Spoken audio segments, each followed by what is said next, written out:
Slovakia's opposition leader says the deal to approve expanding the EU bailout fund has been reached and it will be voted in later this week. Earlier, the country's parliament voted against it, which caused the collapse of the country's ruling coalition.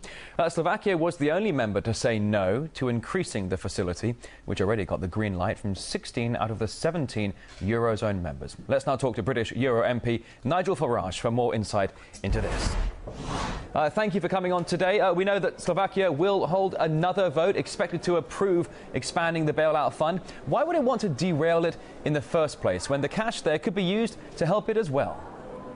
Well, can I just correct you? When you said that 16 countries had voted for the Eurozone bailout, what you meant was 16 parliaments stuffed with career politicians had voted for it, not 16 countries. Because I tell you something, if you put this bailout package to a referendum across Europe, the vast majority of countries would say no. So Slovakia said no last night, but of course no isn't good enough. No is unacceptable in the modern European Union. If you say no, as the Irish did a couple of years ago, and as the Slovaks did last night, you're made to vote again until you get the right answer, which gives you a true measure of what this project's really like. OK, so as I understand from you, the re-vote is politically motivated here. But will increasing the bailout fund to 440 billion euros be enough if Spain or Italy were to go under?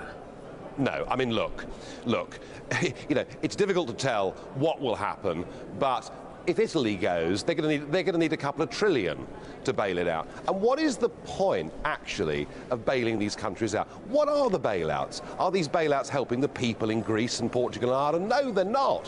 What they're actually doing is they're giving money to these countries to give back to our banks who overlent the money in the first place. I mean, the whole thing is mad. What these countries need, who are trapped inside this economic prison called the euro, is they need to devalue. Without devaluation, they're having austerity packages pushed upon them, which is forcing them into a downward deflationary spiral, which, in my opinion, in Greece and possibly in Portugal too, could lead to revolution. What we're doing is stupid and very, very dangerous indeed. So more austerity measures for the people, more bailouts for the banks. As you say, the banks are the ones who caused this crisis in the first place. But the EU Commission President, José Manuel Barroso, has called for coordinated strengthening of the region's banks. In any way, shape or form, could that help avert another recession, or is it just another way of lining the pockets of the banksters?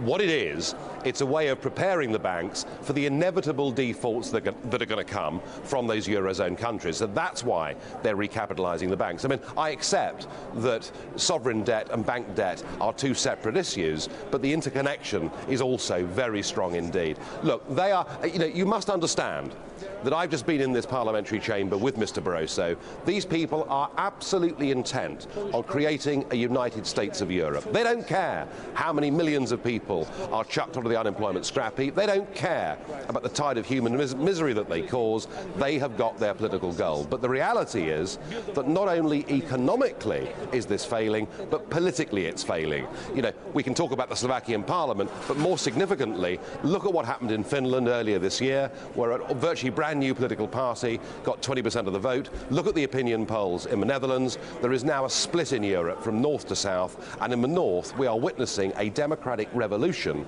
against the whole concept of the euro and the idea that people like Mr. Barroso and my old friend Herman Van Rompuy should govern 500 million people. It is not acceptable. Now, as you're saying, when it comes to the eurozone, you're saying it's economically it's failed, politically it's failed. Yeah. What is the solution? What is the point?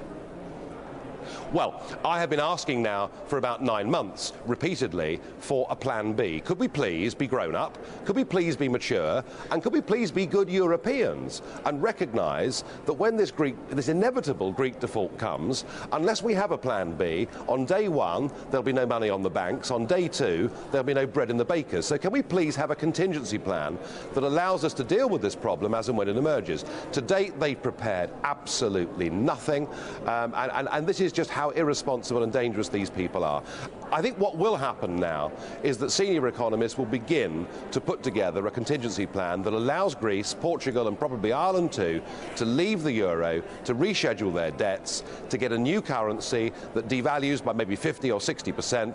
And as Iceland proved back in 2008, sometimes it's best to take the bad news, to accept where you are and start again. And that is what needs to happen. Now, Serbia is the latest country aiming to join the EU. EU. Its candidacy has been put forward by the European Commission on Wednesday. What benefits are there, though, when the region is struggling so much? I've heard some analysts describe joining the Eurozone as rats jumping onto a sinking ship.